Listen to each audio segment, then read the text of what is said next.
Industry का वो actor जिसने अपनी पहली फिल्म के लिए ऑस्कर जीता, इंडस्ट्री ने रंग की वजह से किया था रिजेक्ट। वो काम के लिए भटकता रहा, फिर उसे एक मौका नजर आया। उसने अपना सब कुछ लगाकर एक फिल्म बनाई। शूटिंग के वक्त उसका हाथ टूटा, लेकिन उसने हार नहीं मानी और हॉलीवुड को अपने सामने झुकने पर मजबूर कर दिया। हम बात कर रहे हैं 2008 में ऑस्कर जीतने वाली फिल्म स्लम डॉग मिलियनेयर के हीरो देव पटेल की। वही लड़का जो फिल्म में केबीसी खेलकर 2 करोड़ रुपए जीतता है। कहने के लिए तो स्लम डॉग मिलियनेयर एक हॉलीवुड फिल्म थी, लेकिन उसकी कास्ट से लेकर हर चीज इंडियन थी। यही वजह है कि एक ब्रिटिश एक्टर होने के बाद भी आज इंडिया में देव पटेल को हर कोई जानता है। स्लम डॉग मिलियनेयर के बाद देव ने the man who new infinity, hotel Mumbai और द ग्रीन नाइट और लाइन जैसी हॉलीवुड फिल्मों में काम किया है, लेकिन हर फिल्म में उनका रोल लगभग एक जैसा ही था।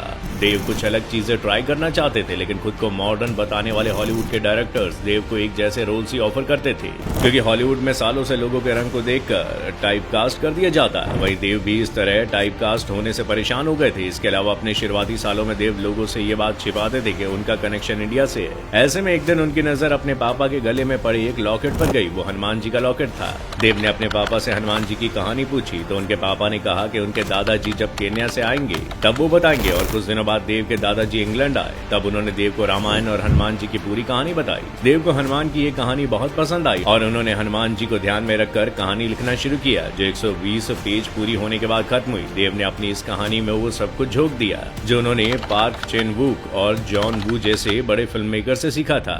स्क्रिप्ट तैयार थी और देव को हॉलीवुड में अपने कनेक्शन के चलते प्रोड्यूसर भी आसानी से मिल गए, जिसके बाद देव 2021 में 500 लोगों की टीम के साथ इंडिया में शूटिंग स्टार्ट करने वाले थे कि तभी कोरोना आ गया। इंडिया में शूटिंग कर पाना नामुमकिन हो गया। देव को कुछ समझ नहीं आ रहा था कि वो क्या करे। ये मुसीबत की सिर्फ शुरुआत ही थी। कोरोना की वजह से फिल्म के फाइनेंसर ने पैसा लगाने से इनकार कर दिया। इसके बाद देव को अगला झटका प्रोडक्शन डिजाइन और सिनेमेटोग्राफर टीम से मिला, जिन्होंने कोरोना की वजह से शूटिंग का हिस्सा बनने से इनकार कर दिया।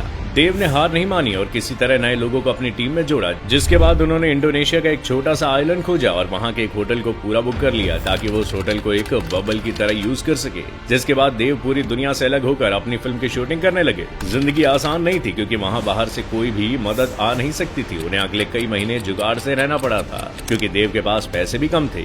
इतने कि जब शूटिंग करते हुए कैमरा टूट गया तो तुरंत आईफोन निकालकर शूटिंग करने लग गए। क्रेन टूटा तो कैमरे को रस्सी से बांधकर रिंग वाले सीन शूट किए गए। यहाँ तक जब एक सीन पानी के अंदर शूट होना था, जिसके लिए पानी के टैंकर की जरूरत थी, क्रू के लोगों ने बहुत कोशिशें की कि किसी तरह पानी के टैंकर का जुगाड़ हो सके, लेकिन जब लाख कोशिशों के बाद भी टैंकर का जुगाड़ नहीं हो सका, तब उस सीन को बाथटब में पानी भरकर आईफोन से शूट किया गया। इसके बाद देव को एक और चीज का सामना करना पड़ा और वो थे जूनियर आर्टिस्ट। अब क्योंकि कोरोना की वजह से वो कहीं बाहर नहीं जा सकते थे, ऐसे में देव ने अपने क्रू टेलर से लेकर अकाउंटेंट तक को फिल्म में ले लिया। देव पूरी मूवी में उन्हीं 8-10 लोगों से लड़ते नजर आ रहे हैं, लेकिन देव ये जानते थे कि लोग सिनेमा हॉल में इस बात को नोटिस जरूर करेंगे। इसलिए उन्होंने कुछ लोगों की भौहें छील दी तो कुछ लोगों को नकली दाढ़ी मूंछ लगाकर कैमरे के सामने खड़ा कर दिया। फिल्मों में एक्शन के लिए ब्रेक अवे टेबल को यूज किया जाता है, जो हल्का सा भी प्रेशर पड़ने पर टूट जाता है। मंकी मैन में भर भर कर एक्शन सीन शूट होना था, जिसमें कम से कम 100 ब्रेक अवे टेबल्स की जरूरत थी, लेकिन मेकर्स के पास सिर्फ 3 से 4 टेबल ही थे।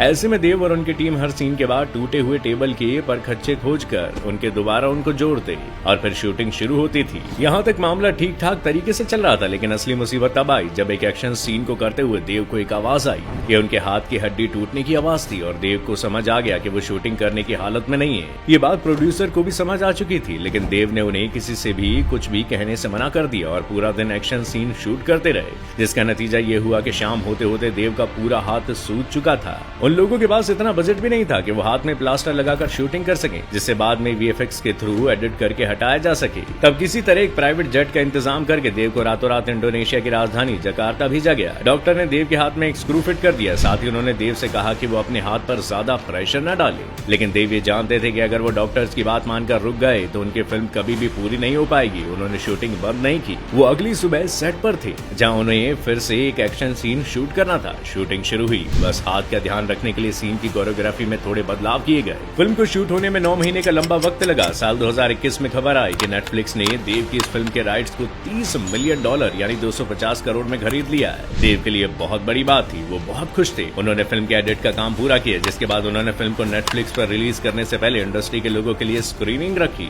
जिसे देखकर हॉलीवुड वालों के होश भी उड़ गए कि कैसे एक लड़का पहली बार में इतनी धांसू फिल्म बना सकता है। यहाँ तक कि हॉलीवुड के बड़े बड़े डायरेक्टर्स ने इसे मुंबई का जॉन विक कहा। इस लिस्ट में गेट आउट और नोब जैसी कमाल की फिल्में बनाने वाले डायरेक्टर जॉर्डन पीले भी थे। जॉर्डन ने जब ये फिल्म देखी तो उन्हें लगा कि ये फिल्म नेटफ्लिक्स के लिए नहीं बल्कि सिनेमा हॉल के लिए बनी है, जिसके बाद उन्होंने नेटफ्लिक्स से इस फिल्म के राइट्स खरीद लिए और उन्होंने ये फिल्म यूनिवर्सल पिक्चर्स को दिखाई। वो इस फिल्म को दुनिया भर में डिस्ट्रीब्यूट करने के लिए तैयार हो गए और 5 अप्रैल को ये फिल्म इंडिया को छोड़कर पूरी दुनिया में रिलीज हो चुकी है। मंकी मैन ने अपने पहले दिन अमेरिका में $12 मिलियन कमा लिए, जो आने वाले दिनों में और बढ़ने वाला है। वहीं ये फिल्म इंडिया में कब रिलीज होगी किसी को नहीं पता।